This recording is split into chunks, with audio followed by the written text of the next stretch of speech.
రేపైతే India versus New Zealand second ODI match అయితే జరగబోతుంది. ఈ మ్యాచ్ అయితే న్యూజిలాండర్కు చాలా ఇంపార్టెంట్. ఇఫ్ ఇన్ కేసు ఈ మ్యాచ్లో న్యూజిలాండ్ టీం కూడా ఓడిపోయినట్లయితే వాళ్ళు ఇండియా చేతిలో సిరీస్ అప్పచెప్పినట్లే.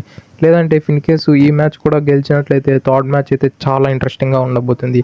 ఎందుకంటే అది ఒక సిరీస్ డిసైడర్ కాబట్టి one of the most interesting match అని చెప్పుకోవచ్చు థర్డ్ మ్యాచ్, ఒకవేళ ఇది గెలిచినట్లయితే.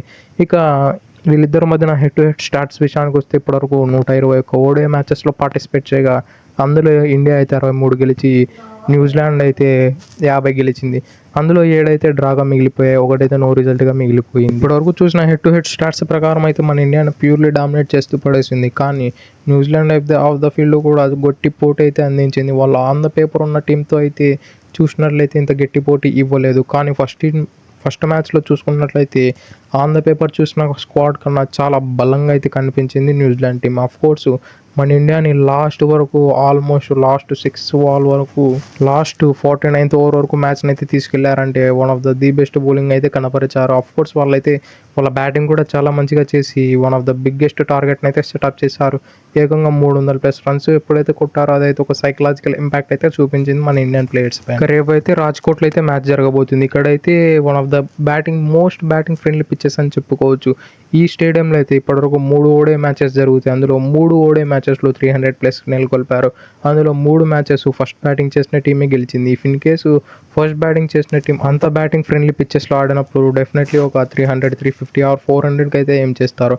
ఎప్పుడైతే 400, 350 ఎప్పుడైతే కొడతారో చేజింగ్ చేసిన టీంకు one of the batting friendly pitches అయినా సరే మన చేజింగ్ చేసే టీంకు కొంచెం ప్రెజర్ అనేది ఉంటుంది. కాబట్టి ఈ పిచ్చెస్లో ఈ గ్రౌండ్లో అయితే ఇప్పటివరకు ఒక టీం కూడా చేజింగ్ చేసి అయితే గెలవలేదు. Pure batting friendly wicket. If in case second ఇన్నింగ్స్లో ఏమన్నా కొంచెం బాల్ టర్న్ అయ్యే అవకాశాలు కూడా లేకపోలేదు. ఒకవేళ డ్యూ వచ్చినట్లయితే బ్యాటింగ్ అయితే చాలా ఈజీ అని అయిపోతూ ఉంది. ఇక ఈ గ్రౌండ్లో చూసుకున్నట్లయితే ద కింగ్ విరాట్ కోహ్లీకి అయితే one of the best records ఉన్నాయని చెప్పుకోవచ్చు. అతడు ఆడిన 4 మ్యాచెస్లో ఈ గ్రౌండ్లో ఏకంగా 266 రన్లు కొట్టి వన్ ఆఫ్ ది బెస్ట్ ప్లేయర్గా అయితే కనిపిస్తున్నాడు ఈ గ్రౌండ్లో. విరాట్ కోహ్లీ ఎక్కడికి వెళ్ళినా కూడా అతని రికార్డ్స్ అయితే క్యారీ ఓవర్ చేస్తూనే ఉంటాడు ప్రతి గ్రౌండ్లో ప్రతి చోటికి. అదైతే మళ్ళీ ప్రూవ్ చేస్తూనే ఉన్నాడు, మళ్ళీ చూపిస్తూనే ఉన్నాడు అతని క్లాస్ ఏంటో అని. ఇక మన ఇండియన్ టీం విషయానికి వస్తే మన ఇండియన్ టీంలో అయితే వాషింగ్టన్ సుందర్ అయితే ఈ సిరీస్కి అయితే రూల్ అవుట్ అయిపోయారు ఇంజురీ కారణంగా.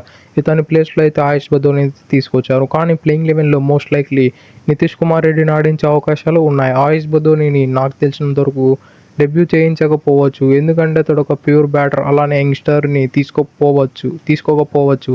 కాబట్టి నితీష్ కుమార్ రెడ్డిని ఆడించే అవకాశాలు ఉన్నాయి. If in case Gautam Gambhir అతన్ని ఎల్ఏజీ క్యాంప్లో చాలా క్లోజ్గా చూశాడు కాబట్టి అతనికి ఎబిలిటీ ఉంది, ఇతన్ని మనం డెబ్యూ చేయించవచ్చు అని అనుకుంటే డెఫినెట్లీ డెబ్యూ చేయించారు. అతడు ఆఫ్ స్పిన్ కూడా వేయగలడు 1 లేదా 2 ఓవర్లు. కాబట్టి డెఫినెట్లీ అతనైనా డెబ్యూ చేయించవచ్చు. లేదంటే ఇతని బదులు రియాన్ పరాగ్ని తీసుకొని ఉంటే ది బెస్ట్ ఆప్షన్ అని చెప్పుకోవచ్చు.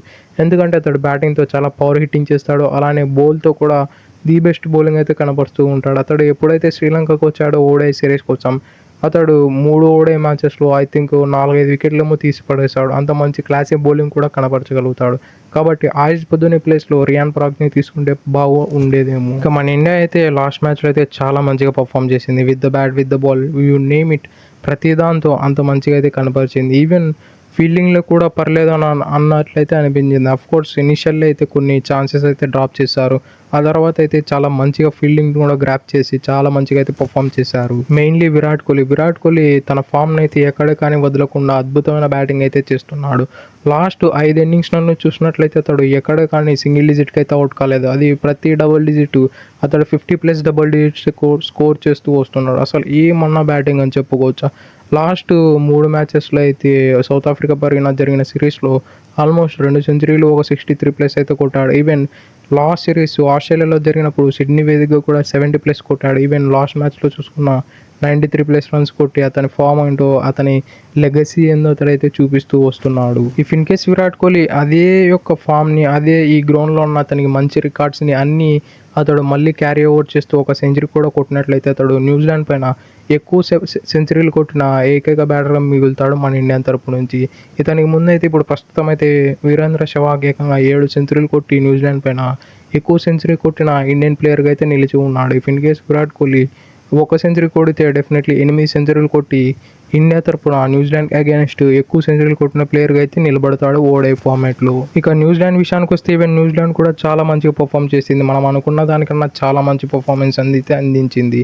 వాళ్ళ బ్యాటింగ్ అయితే చాలా సాలిడ్గా కనిపించింది. ఏమన్నా సాలిడిటీ వాళ్ళ టిల్ టాప్ 7 వరకు ఆ క్లర్క్ అనే బ్యాటర్ వచ్చి కూడా ఆల్రౌండర్ కూడా ప్రాపర్ బ్యాటింగ్ అయితే చేస్తున్నాడు. ఆ కవర్ డ్రైవ్స్, పూల్ షాట్స్ కూడా చాలా మంచిగా ఆడుతున్నాడు. కాబట్టి న్యూజిలాండ్కి అయితే వాళ్ళ బ్యాటింగ్ డెప్త్ అయితే చాలా వరకు అయితే కనిపిస్తూ ఉంది. ఈవెన్ లాస్ట్లో కైల్ జెమిసన్ కూడా చాలా మంచి బ్యాటింగ్ అయితే కనపరుస్తాడు. అఫ్కోర్స్ అతనికైతే లాస్ట్ మ్యాచ్లో పెద్దగా ఛాన్స్ రాలేదు, కానీ వచ్చిన 2-3 బాల్లలో అయితే ప్రాపర్ మిడిల్ అయితే చేశాడు బ్యాట్కి. ఇక వాళ్ళ బ్యాటింగ్లో అయితే రైట్ ఫ్రమ్ ఓపెనర్స్ నుంచి ప్రతి ఒక్కరు అయితే చాలా మంచి ఫామ్ అయితే చూపించారు. అఫ్కోర్స్ విల్లింగ్ అయితే అతడైతే చూపించలేకపోయాడు అతని క్లాస్కు, అతనికి ఉన్న రెప్యుటేషన్కి అయితే. డెఫినెట్లీ అతడు కూడా పికప్ అయితే New Zealand batting lineup one of the deadliest batting లైనప్గా కొనసాగబోతుంది ఈ ఓడే ఫార్మాట్స్లో.